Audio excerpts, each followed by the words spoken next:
कबूतर, मेरी बात सुनो। कबूतर यहाँ आओ। अगर मैं इस चील के पास गया तो ये चील मुझे खा जाएगी। ये मुझे धोखे से अपने पास बुला रही होगी। कबूतर चील की बात सुने बिना ही वहाँ से भाग जाता है।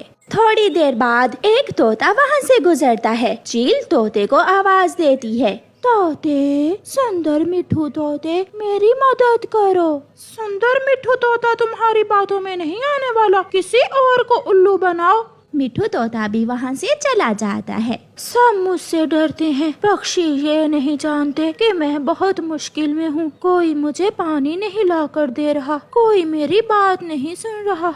वो चील बीमार बनकर मुझे अपने पास बुला रही थी चिड़िया, मगर मैं तो दूर से ही चील की बात सुने बिना ही वहाँ से दौड़ आया हूँ। तोते भैया, हो सकता है वो चील सच में बीमार हो, आपको उसकी मदद करना चाहिए थी। ना बाबा ना, मैं तो चील के पास से भी ना गुजरूं। चीलें बहुत झूठी होती हैं। तोते की बात सुनकर चिड़िया के दिल में दया आती है और वो पहाड़ों की तरफ चील के पास जाती है। चील दी, क्या आप बीमार हो? हाँ चिड़िया, मुझे कल से बुखार है, मुझे बहुत प्यास लगी हुई है। कोई मुझे नदी से पानी ला दे, फिर ही मैं बचूंगी, वरना शाम तक मैं प्यास से मर जाऊंगी। चील दी, अगर मैं पानी लेकर आऊं तो आप मुझे खा तो नहीं जाओगी? नहीं नहीं, मेरा विश्वास करो, मेरा पंख छू कर देख लो, मेरा शरीर कैसे तप रहा है। नहीं नहीं, छूने की जरूरत नहीं है।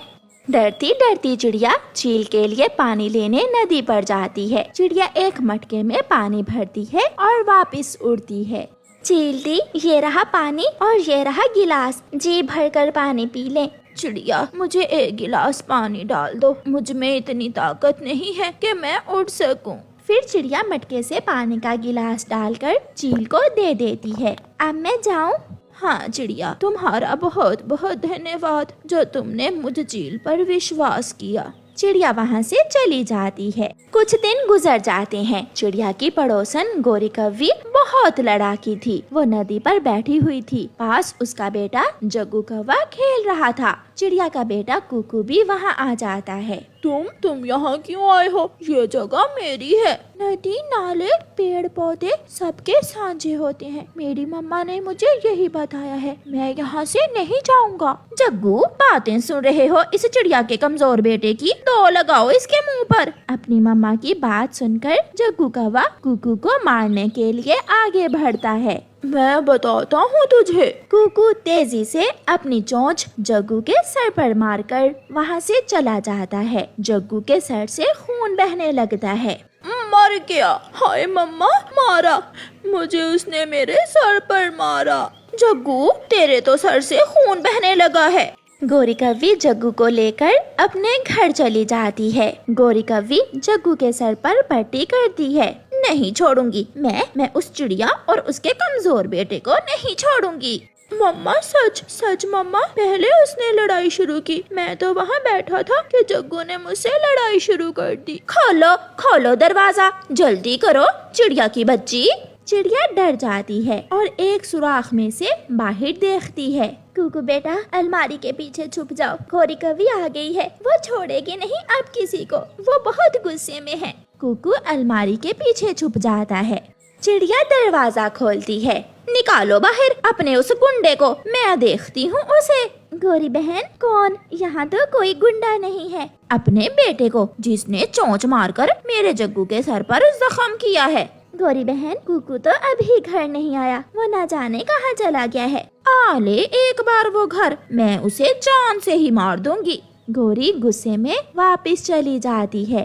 कुकू बेटा, जल्दी चलो, अब हमें ये घर छोड़कर कहीं और जाना होगा, क्योंकि गोरी अब बदला जरूर लेगी। मम्मा, मेरा दोष नहीं है, लड़ाई उसी ने शुरू की थी। मगर मम्मा चिड़िया अपने बेटे को साथ लेकर अपने घर से निकलती है। रास्ते में मम्मा चिड़िया को वही चील मिल जाती है जिसकी मदद कुछ दिन पहले चिड़िया ने की थी। चिड़िया चिड़िया, ये सामान लेकर तुम कहाँ जा रही हो? चील दी, मेरे पड़ोस में एक कव्वी रहती है, वो मेरे बेटे की जान की दुश्मन बन गई है, वो मार देगी मेरे बेटे को, इसलिए मैं अपना घर छोड़कर कहीं और जा रही हूँ। सालिम हमेशा कमजोर पर ही जुल्म करता है, तुम चलो मेरे साथ, मैं देखती हूँ कौन है वो कव्वी। चील चिड़िया को वापस ले जाती है। थोड़ी देर बाद गोरी कौवी फिर से आ जाती है। निकल बाहर निकल, तेरी मौत आई है। चिड़िया के बच्चे, तेरी हिम्मत कैसे हुई मेरे जग्गू बेटे पर चोंच उठाने की। चिड़िया के घर से चील बाहर निकलती है।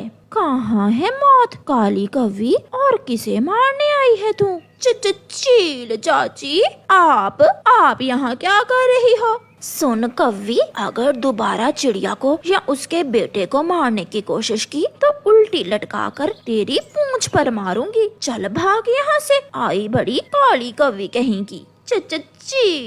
चील दी, मैं तो मजाक कर रही थी। चिड़िया तो मेरी सहेली है। चिड़िया और उसका बेटा भी बाहर आ जाते हैं। चील दी, अब आप जाइए। अगर दोबारा इस काली कौवी ने मुझे तंग किया तो मैं तुरंत आपको बता दूंगी। चिड़िया बहन, मैं तो पूछने आई थी कि आज तुम हांडी में क्या बना रही हो। मेरी तुम्हारी लड़ाई खत्म हुई। ये सुनकर कुकू हंसने लग जाता है।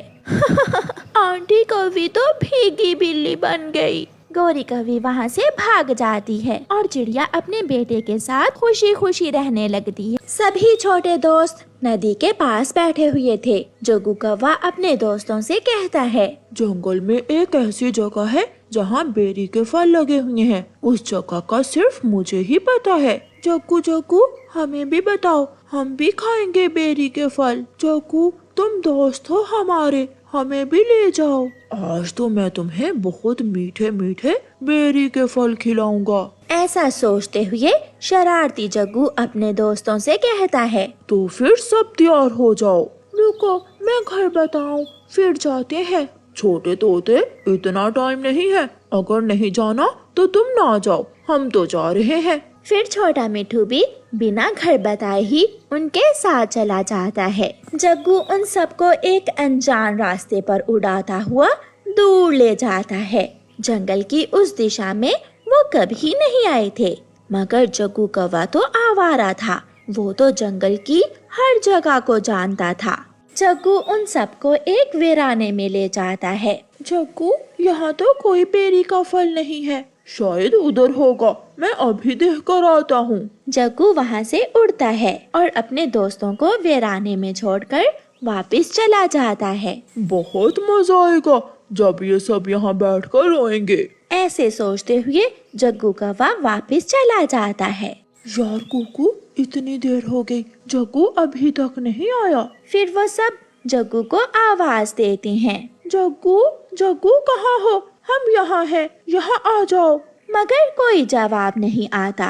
मुझे लग रहा है उसने जरूर हमारे साथ कोई खतरनाक शरारत की होगी। हमें तो वापसी के रास्ते का भी नहीं मालूम। अब हम सब घर कैसे जाएंगे?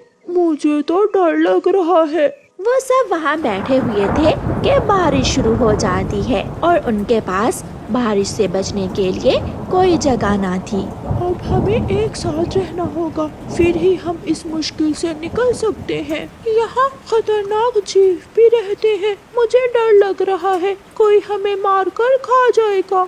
हम सब ने बड़ी गलती की जो जग्गू के साथ आए। ठंडे ठंडे बारिश के मौसम में नरम नरम मांस, किसी तरह इन सबको अपने जाल में फंसाना होगा मुझे। ये सोचकर माही चील उन बच्चों के पास जाती है। यहाँ बारिश में क्यों भीग रहे हो? आओ मेरे घर आओ, मेरे मेहमान बनो। मेरा घर देखो, बड़ा टीवी है मेरे घर में, कार्टून दिखाऊंगी तुम सबको। छोटे मिठू, ये चील हमें घर ले जाकर खा जाएगी, इसकी बातों में ना आना। आंटी चील, हम थोड़ी देर बाद आते हैं। हमारे मम्मा और पापा वो सामने बड़े पेड़ के पास बैठे हुए हैं, हम उन्हें बताकर आते हैं। तुम बारिश में भीग जाओगे, मैं बताती हूँ, तुम यहाँ ही बैठो। फिर वो चील थोड़ी दूर जाती है।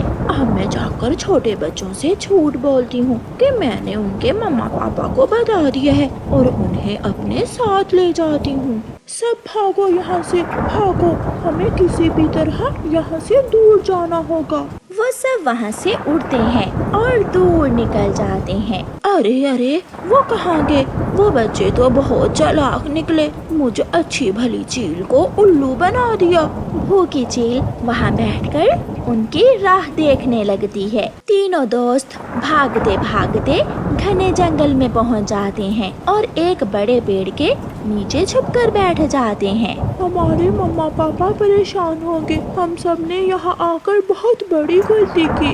इस पेड़ के ऊपर खोखर है और मेरी मम्मा बताया करती है कि ऐसे पेड़ की खोखर में सांप भी हो सकता है, हमें यहाँ सावधान रहना होगा। ये सब पक्षी मेरी तरफ ही देखे जा रहे हैं, थोड़ा दूसरी तरफ ध्यान करें तो मैं इन्हें पकड़ लूं। आहिस्ता आहिस्ता उस खोखर से सांप निकलकर बच्चों की तरफ बढ़ता है। सांप सांप, भागो भागो। वो सब वहाँ से भाग जाते हैं और भूखा सांप हाथ मलता हुआ रह जाता है। वो रहा बड़ा पेड़, वो पेड़ हमारे घरों के पास है, हम पहुँच गए, हम सब अपने घरों के पास पहुँच गए। फिर वो सब दोस्त सुरक्षित वापस पहुँच जाते हैं। जग्गू अपने घर के बाहर बैठा हुआ था। मैंने तुम सबको पागल बना दिया। हम सब ने एक दूसरे का साथ नहीं छोड़ा, इसलिए हम वापस पहुंच गए, मगर तुमने अपना विश्वास खो दिया। अब कोई भी तुमसे दोस्ती नहीं करेगा, तुम जैसा दोस्त किसी को ना हो। वो सब अपने अपने घरों को चले जाते हैं। जग्गू अपनी की हुई शरारत पर पछता रहा था, क्योंकि उसने अपने दोस्त खो दिए थे।